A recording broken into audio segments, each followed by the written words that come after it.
Halo geng. Siap? Nah, persiapan. Jadi pemerintah saya.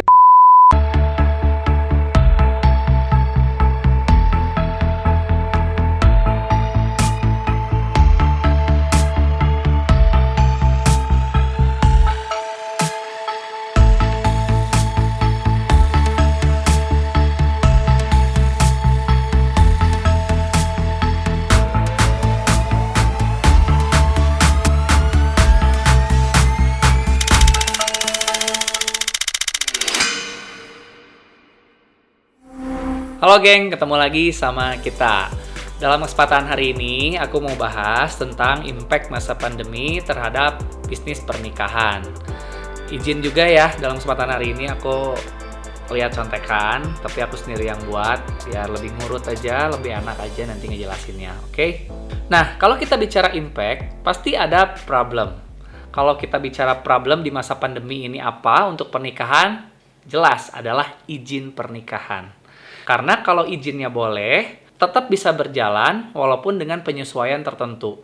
Tapi kalau misalnya izinnya tidak boleh, ya otomatis bye ya semuanya, nggak bisa berjalan. Berikut aku share beberapa kendala yang terjadi saat izin pernikahan ini tidak diperbolehkan. Ya, kalau aku kira-kira ini sekitar akhir Maret itu ya, pas waktu pandemi lagi, isu pandemi ini lagi rame-ramenya, tiba-tiba izin pernikahan itu tidak diperbolehkan. Nah, ini adalah problem yang atau kendala yang pada saat itu kita alami. Nah, yang pertama adalah postpone. Otomatis ya teman-teman, kalau izin pernikahannya tidak diperbolehkan, calon pengantin juga itu akan mereschedule ke waktu yang lain. Nah, karena ini masuk force major, jadi sebetulnya rekan-rekan vendor juga akan menyesuaikan, karena tidak mungkin ya kalau izinnya tidak boleh kita jalan. Jadi bisa dimaklumi oleh rekan-rekan vendor sehingga nanti akan pindah ke waktu yang lain ketika izinnya sudah diperbolehkan. Nah, untuk postpone sendiri itu bisa dilakukan memang untuk sesuatu yang force major ya teman-teman ya. Kalau misalnya tidak ada yang force major itu tidak bisa. Jadi teman-teman misalnya udah mengagendakan mau wedding tanggal 10, tiba-tiba teman-teman punya kendala internal atau gimana, akhirnya teman-teman mau nge-reschedule, itu nggak bisa ya teman-teman, karena itu tidak masuk ke force major.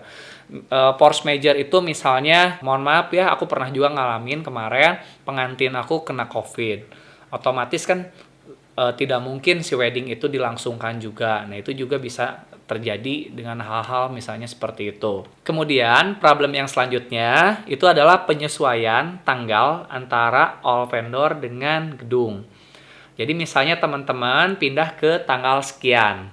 Nah, itu kan harus kita cek dulu ya, harus kita pastikan bahwa di tanggal tersebut semua vendor yang dilibatkan di awal itu bisa. Nah, itu juga lumayan ya teman-teman ya, nggak gampang juga. Teman-teman bisa bayangkan, gedung pernikahan ini ya, dalam satu area, satu wilayah itu mungkin lebih dari 100. Tapi anggap aja 100 ya. Kalau misalnya wedding itu biasanya Sabtu pagi, Sabtu malam, dan Minggu pagi, berarti dalam 1 minggu saja ada yang ketunda pernikahannya, itu bisa ada berapa ratus wedding yang pending yang nantinya akan pindah ke tanggal yang lain. Sedangkan di tanggal yang lain juga mungkin sudah ada klien yang booking. Jadi penyesuaian itu juga tidak gampang. Makanya sih aku sering juga rekomendasikan ke klien aku kalau problem ini muncul, kalau bisa pindahnya itu ke weekdays atau ke tanggal-tanggal merah supaya lebih mudah untuk menyatukan antara vendor satu dengan yang lainnya. Oke, teman-teman, next problem selanjutnya. Nah, untuk teman-teman yang memilih AK dulu. Jadi bisa aja sih teman-teman AK dulu di waktu yang sudah ditentukan di awal, kemudian resepsinya nanti dipending ya sesuai dengan tanggal reschedule yang sudah ditentukan juga.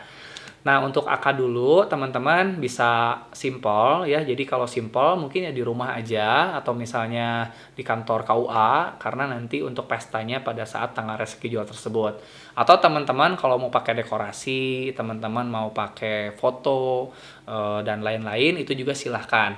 Tapi otomatis nanti akan terhitung menjadi 2 event teman-teman. Jadi kalau teman-teman akad resepsi di hari yang sama tiba-tiba menjadi beda, tidak menjadi setengah-setengah tapi akan terhitung menjadi 2 event. Jadi event untuk yang akad dan event untuk yang resepsi. Teman-teman vendor juga nanti kerjanya jadi 2 hari kerja ya. Misalnya tim foto harus 2 hari kerja. Misalnya ada WO 2 hari kerja. MC juga sama. Jadi kalau teman-teman ada budget lebih ya itu nggak apa-apa sih. Bisa jadi alternatif juga. Toh itu juga buat kalian sendiri. Oke, next problemnya downgrade ya teman-teman ya. Nah untuk downgrade ini, jadi untuk teman-teman yang awalnya itu mengambil paket akad atau pemberkatan dan resepsi. Nah tiba-tiba karena aturannya tidak diperbolehkan resepsi, hanya boleh akad sehingga teman-teman memang memutuskan hanya untuk akad saja. Jadi resepsinya memang ditidakadakan. Nah ini problem banget ya teman-teman karena misalnya nilai paket awalnya itu sekian, karena hanya akad jadi lebih kecil. Otomatis vendor juga rugi ya teman-teman ya karena menjadi lebih kecil nilainya. Kemudian selanjutnya ini yang terburuknya ya cancel teman-teman. Jadi acaranya tidak jadi dilangsungkan. Nah biasanya ini terjadi untuk klien yang sudah akad dulu teman-teman. Jadi dia akad dulu kemudian resepsi ya. Tapi setelah berjalannya waktu mungkin karena udah akad dulu ya orang juga moodnya jadi beda. Terus kalau orang udah nikah itu kan mungkin pemikirannya beda juga ya, daripada dipakai pelunasan mending dipakai buat melengkapi peralatan rumah tangga gitu ya atau seperti apa ya, intinya itu jadi cancel. Nah untuk cancel ini benar-benar bikin pusing banget teman-teman ya. Kadang-kadang masih ada klien yang berpikir kalau cancel masih ada DP yang bisa balik. Enggak. Aduh, jangankan balik ya, itu semuanya dihangusin aja udah bikin kita pusing 7 keliling teman-teman. Misalnya ya, teman-teman DP 20 juta. Aku ngerti sih dari sisi calon pengantin itu pasti, wah itu kan bukan angka yang sedikit, besar banget gitu ya. Tapi kalau teman-teman lihat lebih detail ya, seandainya 20 juta itu dihanguskan pun itu masih rugi vendor-vendor itu. Misalnya 20 juta dibagi 10 vendor, masing-masing 2 juta misalnya teman-teman. Teman-teman bisa bayangkan nggak, yang tadinya si vendor ini akan mendapatkan mungkin 20-30 juta ya, misalnya seperti nilai kontraknya, dekorasi, sekarang jadi dapat 2 juta. Sedangkan 2 juta itu harus dibagi lagi di internalnya masing-masing. Contoh kayak aku WO. Aku sendiri ketika cancel, aku juga akan meng-cancel tim aku yang udah aku booking. Ya misalnya ada 10 orang. Nah otomatis kan aku harus bayar juga ke mereka gitu ya. Untuk informasi aja, dalam satu pernikahan, disadari atau tidak teman-teman ya, itu hampir ada 100 orang yang terlibat loh dalam satu acara. Kita lihat tim dekor aja H-1 itu bisa hampir 20 orang. Di hari H tim catering itu bisa 20 orang. Orang gedung bisa 20 orang. Tim kesenian bisa 20 orang. Tim musik dengan tim sound systemnya bisa 10 orang. Tim WO 10 orang. Bisa hampir 100 orang loh teman-teman dalam satu event. Jadi bayangin teman-teman, untuk fee cancel tadi itu akan dibagiin ke mereka semua. Yang jujur sebetulnya itu merugikan banget vendor ya. Nah untuk selanjutnya ini yang terparah menurut aku, yang paling sulit problemnya. Jadi cancel sudah lunas teman-teman. Jadi pembayarannya sudah lunas ke kita bayarkan ke vendor-vendor. Nah terus pengantin memutuskan untuk cancel. Alasannya banyak, takut karena COVID, ya pasti sih alasannya itu sih. Ya takut karena COVID, walaupun di internalnya aku nggak tahu apa benar-benar seperti itu atau mungkin emang udah malas aja resepsinya gitu ya karena udah akad nikah atau udah pemberkatan.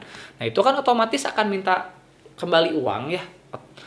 itu tuh susah banget, apalagi di masa pandemi kayak gini teman-teman ya.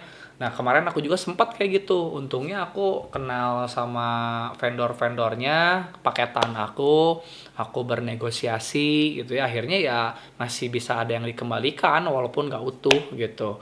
Jadi intinya ya, problem-problem di masa pandemi ini tuh pelik banget. Kita tetap bersyukur ya, kita juga tetap mencoba enjoy buat ngejalaninnya. Tapi memang jujur banyak banget problemnya ya. Nah jadi emang gitulah ya teman-teman ya. Pokoknya banyak banget ya tukang bunga jadi tukang sayur gitu ya. Vendor-vendor mungkin di awal itu masih live IG gitu ya, main-main digital, tapi kesini pusing juga semuanya ya teman-teman. Pokoknya problemnya menurut aku besar banget ya terhadap industri wedding. Persaingan juga jadi kurang sehat, standar harga tidak stabil, orang juga bertahan dengan caranya sendiri-sendiri, ada yang banting harga, ada yang jual aset ya, ada yang juga alih profesi gitu ya. Jadi betul-betul nggak gampang. Ya mudah-mudahan dengan kondisi ini kita saling mengerti ya, sehingga apapun problemnya itu bisa kita jalanin dan lewati bersama dengan baik ya teman-teman. Tapi yang harus kita sadari ya, pernikahan ini tuh bukan sesuatu yang disiapkan sehari 2 hari sih sebetulnya ya. Calon pengantin juga menyiapkannya jauh-jauh hari untuk menantikan momen ini, dan nggak ada yang tahu pandemi ini sampai kapan. Intinya sih untuk berjalannya suatu pernikahan di masa pandemi itu diperlukan 2 poin. Yang satu adalah izin pernikahan, yang kedua protokoler. Untuk izin pernikahan itu memang dikeluarkan oleh pemerintah daerah setempat yang memiliki otoritas. Untuk protokoler itu tanggung jawab calon pengantin dan seluruh vendor yang terlibat. Jadi kita semua harus bekerja sama teman-teman ya, supaya semuanya tetap bisa jalan. Nah untuk pemerintah sendiri juga ya, kalau menurut aku sih kalau ada yang melanggar protokoler ya ditindak aja sih dengan cara dikasih tahu ya, diarahkan. Nggak usah kayak kita lihat ya di video-video kayak ada yang dibubarin atau kayak gitu.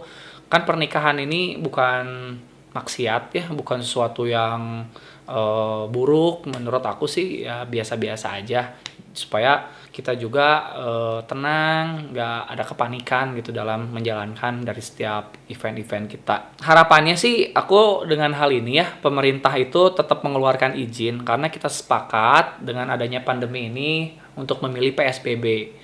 Kalau misalnya resepsi tidak diperbolehkan, menurut aku itu sama aja kayak lockdown ya, karena industrinya tidak bisa berjalan nantinya. Kita juga ngerti sih gak minta ideal ya, seperti dulu pasti ada penyesuaian, tapi di sisi yang lain kita juga sebagai vendor dan calon pengantin harus berkomitmen untuk menjalankan protokoler. Jadi apa yang boleh, apa yang tidak boleh itu harus dipahami, harus diketahui dan dijalankan sehingga semuanya bisa berjalan.